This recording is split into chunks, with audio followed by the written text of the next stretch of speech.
परेशान करती है, किंतु भोगों को कोई नहीं भोग सका है। भर्तृहरि जी कहते हैं, भोगों को मैंने नहीं भोगा, मैं ही भुक्त हो गया। तप को मैंने नहीं तपा, यानी तपस्या से वासनाओं के अंत का उपाय नहीं किया, वरन मैं ही तप गया। तृष्णा बूढ़ी नहीं हुई, मैं ही बूढ़ा हो गया। काल नहीं व्यतीत हुआ, मैं ही बीत गया। भोगा न भुक्ता वयमेव भुक्ता, इस तपो न तपता वयमेव तपता, कालो न याता वयमेव याता, तृष्णा न जीर्णा वयमेव जीर्णा। तो भोगों को मैंने नहीं भोगा, मैं ही भुक्त हो गया। तपों को मैंने नहीं तपा, यानी तपस्या से वासनाओं के अंत का उपाय नहीं किया, वरन मैं ही तप गया। तृष्णा बूढ़ी नहीं हुई, मैं ही बूढ़ा हो गया। काल व्यतीत नहीं हुआ, मैं ही बीत गया। धन भोगों से कोई तृप्त नहीं हो सका, आग में घी डालने से वह तेज हो जाती है। वैसे ही कामना इच्छाओं के पूर्ति में लगा मनुष्य कभी चैन नहीं पाता। इच्छाओं का जाल अनंत है।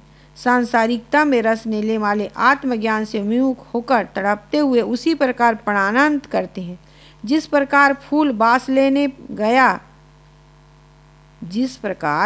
बास लेने गया भ्रमर कटीली झाड़ियों में फंसकर प्राणांत करता है। मैं भौरा तो ही बरजिया, बन बन बांस लले, अरुझेगा कहूँ बेल में, तड़प तड़प जिए दे। किसी कवि ने कहा है, इन विश्व वीथियों में सुंदर आकृतिमय पुष्प खिले मनहर, पर कंटक है उनके संग में रस लेने जाते जिनमें तुम। यदि समझ सको तो यह समझो, क्यों भूले विश्व विपिन में तुम, इतना दुख पाकर भी अब तक सुख खोज रहे हो किनमें तुम।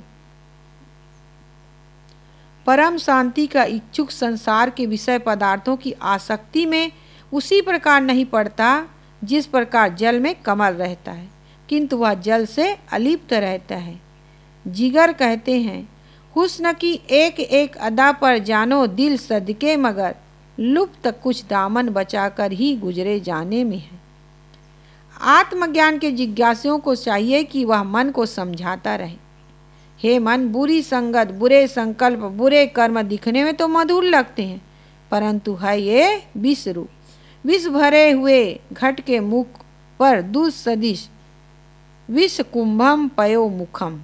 किसी लेखक ने वर्णन किया है, जुडास वृक्ष पर पत्तों से पहले फूल निकलते हैं और इनकी सुंदर चमक दमक से खींचकर असंख्य कीट पतंग आते हैं और फूलों का विषैला रस चूसते हैं। वृक्ष के नीचे अनगिनत लाशें इस बात की याद दिलाती पड़ी रहती हैं कि विषैले विचार सुमने के मिथ्या आकर्षण में मृत्यु हुई है। कहते हैं कि ईरान के दरिया लार के निकट एक पहाड़ी है जिसमें दो गौहर हैं जो एक दूसरे से थोड़ा हटकर है। उस पहाड़ी का नाम शैतान की पहाड़ी है। वहाँ से प्रतिपल गंभीर गर्जना सुनाई देती रहती है जो धरती की गहराई से आती प्रतीत होती है।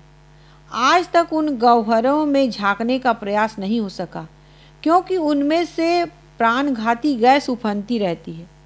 निकटवर्ती क्षेत्र में सदैव 20-30 मृत पक्षी पड़े ही रहते हैं, यहाँ तक कि रीछ भी प्राण खो बैठता है। सामाजिक क्षेत्र तथा हमारे जीवन क्षेत्र में भी ऐसी भयानक गहराइयाँ और गौहर है कि जहाँ से विनाश की विषैली गैस निकलकर मानव जाति का प्रणाम करती रहती है। एक रानी राज सुख व विलास में डूबी हुई थी। उसकी एक दासी थी जो रोज उसकी सेज बिछाती थी। एक दिन संध्या समय दासी ने सेज बिछाई।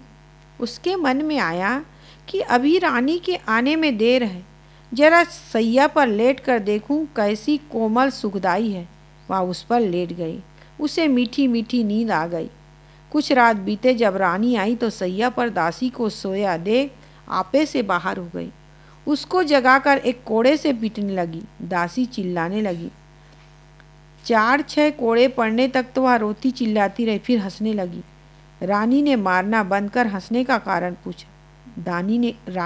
दासी ने कहा, रानी साहिबा, मैं तो इस सैया पर 1-2 घंटे सोई तो मुझ पर 10-20 कोड़े ही पड़े। आप तो इस पर नित्य सोती हैं, पता नहीं आप पर कितने कोड़े पड़ेंगे। रानी को भूल प्रतीत हुई, उसे भोगों से विरति हो गई। अली पतंग गजमीन मृग, इनके एक ही आँच, कहें कबीर कौन कौन गति, जिनके पीछे 5।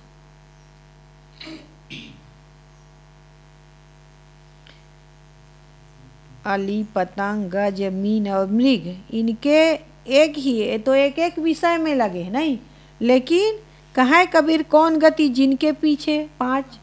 किनके पीछे 5 है? हम सबके पीछे 5 है।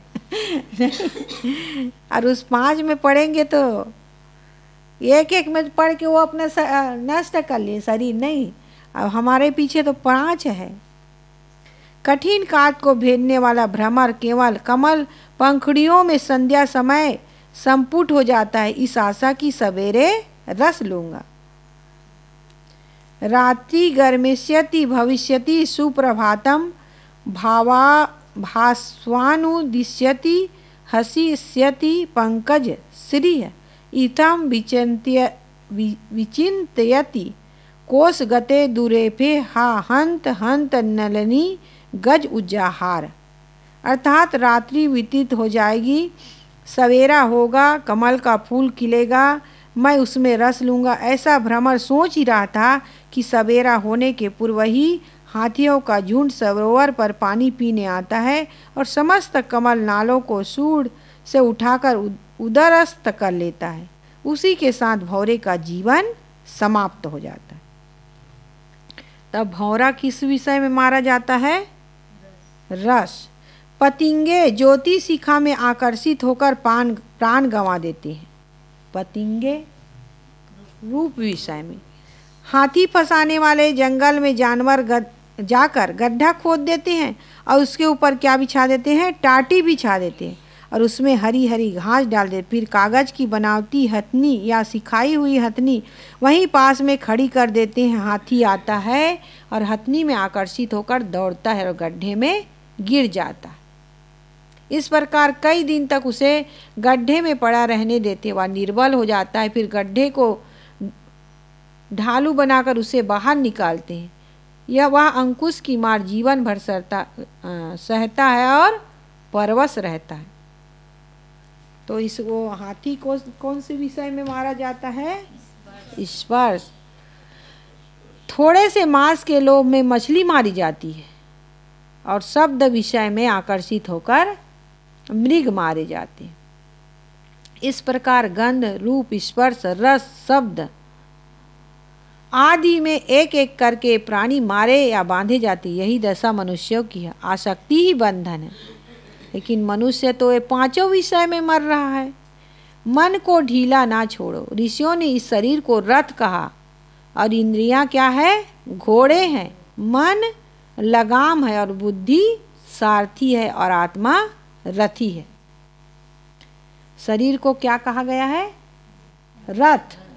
इंद्रियां घोड़े और मन लगाम, बुद्धि सारथी और आत्मा रथी है। जिसका बुद्धि रूपी सारथी असावधान है, मन रूपी लगाम ढीली है, उसके इंद्रिय रूपी घोड़े उसे विषय रूपी गड्ढे में ले जाकर गिरा देते हैं, जिससे दुखों की प्राप्ति होती है। जिसका बुद्धि रूपी सारथी सावधान है, मन रूपी लगाम कड़ी है, उसके इंद्रिय रूपी घोड़े अपने गंतव्य की ओर ले जाते हैं, वह परम शांति को प्राप्त करता है। मन को इस प्रकार के अभ्यास रूपी तप द्वारा शुद्ध बनाना चाहिए कि मन के भीतर सदैव प्रसन्नता रहे, गंभीरता और शांति का भाव बढ़े, चपलता और उच्च श्रृंखलता के भाव मिटते जाएं। मन को इंद्रियों द्वारा विषयों में रमन करने से रोका जाए और भावनाओं को शुद्ध किया जाए। मनुष्य का मन बाहर भटकता है, वह सदैव किसी रस बिंदु का, रूप का, शब्द का, स्पर्श का आदि बना है। इसलिए जब ध्यानम निर्विषयम मनः की स्थिति प्राप्त करने के लिए अभ्यास और वैराग्य की आवश्यकता पर विशेष जोर दिया जाता है। मन को संकल्पों से रहित करने का ज्ञानोपदेश अनुभवी जन गुरुजन करते हैं। तब साधारण साधक कहता है कि मन को रोक कर कहाँ लगाए, कहीं तो लगाना पड़ेगा। उसे लगाने की आदत पड़ गई है। निराधार ठहराना मुश्किल लगता है, लेकिन आत्मा से अलग जहाँ कहीं भी मन को लगाओगे वह विषय होगा, बंधन प्रद होगा। बच्चे को चटुआ दे देने से थोड़ी देर के लिए मन बहला रहेगा। बिना माँ का असली दूध पिए उसकी तृप्ति नहीं हो सकती। आत्म स्थिति आत्मज्ञान के बिना तृप्ति संभव नहीं है। तो मन को कहीं लगाना नहीं है, बल्कि जहाँ लगा है वहाँ से हटाना है। उन संकल्पों को छोड़ना है। फिर हटाने वाला संकल्पों को त्यागने वाला शेष रहेगा, वही परम तत्व है। मन के अहंकार अहंता आसक्ति समाप्त हो जाए तो किस पर दोष लगाया जाए। असगर कहते हैं, यहाँ रिंदों के सर इल्जामे हस्ती ही नहीं असगर, फिर इसके बाद हर इल्जाम बेबुनियाद होता है। जैसे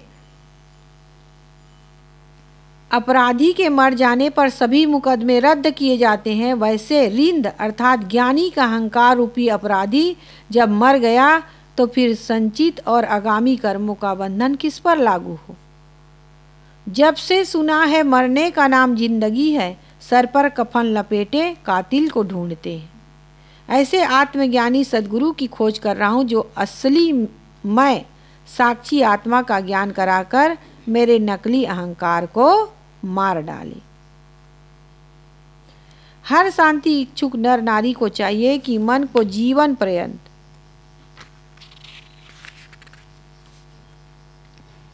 ध्यान अभ्यास में लगाए रखें। खाते पीते चलते फिरते संसार के यथावत व्यवहार करते हुए लक्ष्य अंतर्मुखी रखे। एक बार मन को जीत लेने के बाद गाफिल नहीं होना चाहिए कि कार्य हो गया। हम साधना अभ्यास में मन की चंचलता हलचल देखकर घबरा जाते हैं और मन को रोकना कठिन है, ऐसा समझकर अभ्यास छोड़ देते हैं। लेकिन दीर्घकाल तक वैराग्य पूर्वक अभ्यास करने से मन अमन हो जाता है। महात्मा बुद्ध अपने शिष्य आनंद के साथ जा रहे थे। रास्ते में प्यास लगी। वे एक वृक्ष के नीचे बैठ गए और आनंद से किसी झरने से जल लाने के लिए कहा। आनंद पात्र लेकर एक झरने के पास गए तो देखते हैं कि बहुत सी बैलगाड़ियां झरने से पार निकल गई, जिससे जल गंदा हो गया। वे लौट आते बुद्ध से कहते, भगवान चले दूसरे झरने पर जल ले लेंगे। बुद्ध जी ने कहा, आनंद मैं तो वही जल पीऊँगा, तुम पुनः जाओ। आनंद दोबारा जाते तो देखते हैं कि झरने का जल पहले जितना तो गंदा नहीं, फिर भी पीने योग्य नहीं है। वे लौट आते हैं। बुद्ध जी ने आनंद को तिबारा भेजा। आनंद जाते हैं। इस बार वे देखते हैं कि झरने का जल निर्मल हो गया है। कूड़ा कचरा गंदगी सब बह गए। वे पात्र में जल ले लेते हैं तथा लौटकर बुद्ध जी को पिलाते हैं। जल पीने के पश्चात बुद्ध जी आनंद से कहते हैं, प्रिय आनंद, इसी तरह हमारे मन रूपी झील के शांति रूपी जल को विचारों, संकल्पों, कल्पनाओं की बैलगाड़ियां निरंतर गंदा करती हैं। जब साधक मन रूपी झील के पास शांति रूपी जल लेने जाता है, ध्यान अभ्यास में बैठता है, तो वहाँ पर गुजरते हुए संकल्पों की हलचल से मनोविकार को देखकर वह घबरा जाता है और साधना छोड़ देता है। लेकिन यदि धैर्यपूर्वक वह प्रतीक्षा करता रहे तो अवश्य ही मन निर्मल हो जाएगा, शांति जल प्राप्त होगा और जन्म जन्मांतर की प्यास मिट जाएगी, तृप्ति होगी। हमारे मन रूपी झील के शांति रूपी जल में क्या क्या कौन कौन सी बैलगाड़ियां निरंतर चलती रहती हैं?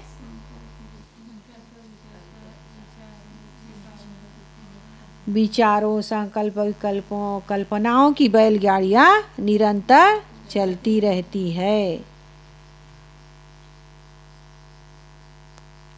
तो एक मन को साध लेने से, समझा लेने से सब कुछ सधा हुआ हो जाता है, संतुलित हो जाता है, समझा हुआ हो जाता है और संसार शरीर के भोगों में रमा देने से उन्हीं के संभालने सजाने व्यवस्था करने में मन की शांति खो जाती। जैसे पेड़ की जड़ को सींचने से पूरा वृक्ष हरा भरा पुष्पित पल्लवित होता है, वैसे मनुष्य के बंधन और मोक्ष का कारण मन को यदि बोध विचार ज्ञान ध्यान साधना अभ्यास वैराग्य रूपी जल से सिंचित किया जाए तो अवश्य ही प्रसन्नता के फूल खिलेंगे।